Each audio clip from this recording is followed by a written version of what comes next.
Bernard Tanguy, bonjour. Oui, bonjour François. Vous êtes le président de notre comité de communes, pays de l'Eslevain Côte des Légendes, accompagné de René Pogam, bonjour. Bonjour. Vice-président communautaire en charge de l'environnement. Messieurs, nous allons parler du tri sélectif et surtout de la politique communautaire ici sur le plan de l'environnement. Tout président a commencé il y a pratiquement 20 ans. Oui, alors la communauté a commencé il y a un peu plus de 20 ans, en 1995, mais l'environnement, je crois que ça a toujours été une préoccupation des collectivités. Alors c'est vrai qu'il y a les différents volets. Là, je crois qu'on parle plus précisément de tout ce qui est déchets, donc ordures ménagères. Auparavant, chaque commune assurait un petit peu soit son fonctionnement avec des moyens parfois rudimentaires. Ça pouvait être le tracteur et la remorque. Mais bon, il y a déjà une préoccupation disons, qui existe depuis 40-50 ans. Et donc il y a des syndicats intercommunaux type Sivom qui avaient pris donc cette compétence en main avec donc l'appui financier évidemment des collectivités qui étaient desservies.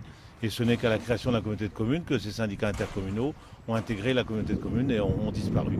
Voilà un peu l'origine, disons, de la prise en charge de cette compétence par la communauté de communes. Voilà, qui a permis aussi de développer, d'avoir aussi des moyens plus conséquents et d'harmoniser, disons, une collecte sur le territoire. Et il faut signaler que donc notre déchetterie ici va devoir subir quelques travaux pour des améliorations de sécurité, donc pour éviter qu'une personne, voire un enfant, même si les enfants n'ont rien à faire ici, puisse tomber dans la benne. Autrement, notre responsabilité serait lourdement engagée.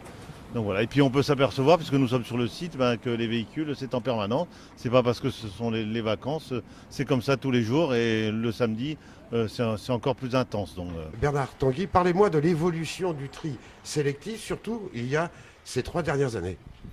Oui, voilà, je crois que c'est surtout, disons, un mode de collecte qui a complètement évolué. On a complètement changé, disons, les habitudes. On pensait, nous élus, c'est vrai que ce serait quelque chose de simple, mais on voit que pour la population, ce n'est pas si évident que ça. Même si bon, les gens s'adaptent progressivement, mais un changement est toujours difficile à vivre, bien plus difficile qu'on ne pouvait l'imaginer. Mais je crois que l'objectif quand même essentiel de cette démarche, c'est d'abord évidemment de diminuer, disons, le tonnage d'ordures ménagères par un tri donc, qui peut être fait de manière relativement simple. Je crois qu'il suffit de beaucoup de bonne volonté. Voilà, je crois que ça a bien pris, je crois, donc parmi la population. Il y a quand même malheureusement des gens donc, qui sont réfractaires, voire très réfractaires, ou qui cherchent même à perturber disons, le fonctionnement, ce qui est regrettable. Mais on s'aperçoit que, ne serait-ce qu'en ayant un composteur à son domicile, on diminue, on peut gagner, à mon avis, pour un foyer de 4 personnes, pas loin de 300 kg par an, ne serait-ce qu'en y mettant le café, les déchets de légumes, etc. Donc pour le reste, je crois qu'on a des moyens de collecte donc, qui demandent évidemment des efforts pour les particuliers, puisqu'on leur demande de faire l'apport volontaire à des points de collecte. Voilà, bon évidemment, c'est un effort à réaliser, mais en termes de coûts, c'est quand même important, puisque ça évite, disons, une collecte à domicile comme ont pu le faire certaines collectivités. Et bon, c'est beaucoup plus coûteux, quoi. Ça aussi, c'est quelque part à terme, le but, c'est aussi, disons, d'essayer de diminuer au maximum donc, le coût de collecte. Et par ce tri sélectif, on doit pouvoir, disons, à un moment récompenser donc, les gens qui sont les plus vertueux. Président Tanguy, je vous remercie. Avec moi, René Pogam. René Pogam, cette politique dans l'environnement sur le plan communautaire, elle tourne sur 3 axes. Oui, exactement. Il n'y a pas que la collecte des déchets, il y a également autour de la protection de l'eau, la mise aux normes des assainissements collectifs et donc des assainissements individuels et pour le moment donc une compétence qu'on appelle la compétence SPANC qui est aussi une compétence communautaire avec le contrôle de tous les assainissements individuels. Et puis l'autre domaine dans lequel la communauté de communes est impliquée, c'est la protection des bassins versants avec la mise en application, l'imagination d'un plan de lutte contre les algues vertes et la mise en application de ce plan. Et vous travaillez avec le syndicat mixte des eaux du Baléon. Oui, à l'origine, le plan algues vertes du Kilimadec à Lannon a été porté par le syndicat mixte de Baléon. Et à partir de 2016, donc à partir de cette année, c'est la communauté de communes qui porte ce plan.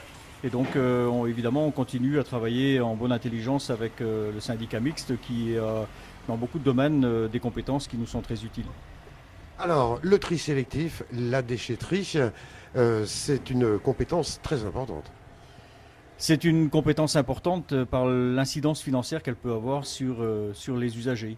Alors, on dit toujours que ça coûte cher, mais je crois que tout est relatif. Et puis, aujourd'hui, la mise en place de la redevance incitative permet aux usagers d'essayer de maîtriser un peu l'évolution du coût de leur collecte.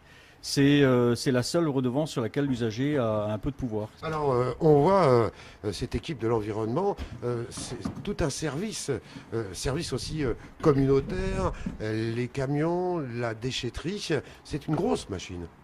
Oui, ça représente pratiquement le tiers des effectifs de la communauté. 13 personnes, je crois, qui y travaillent en permanence. Donc, effectivement, c'est un poste, un domaine important de la communauté. Et il y a un suivi administratif aussi.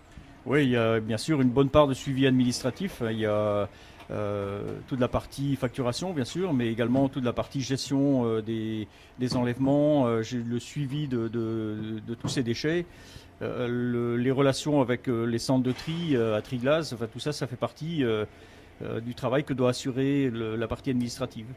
René Pogam, je vous remercie. Merci François.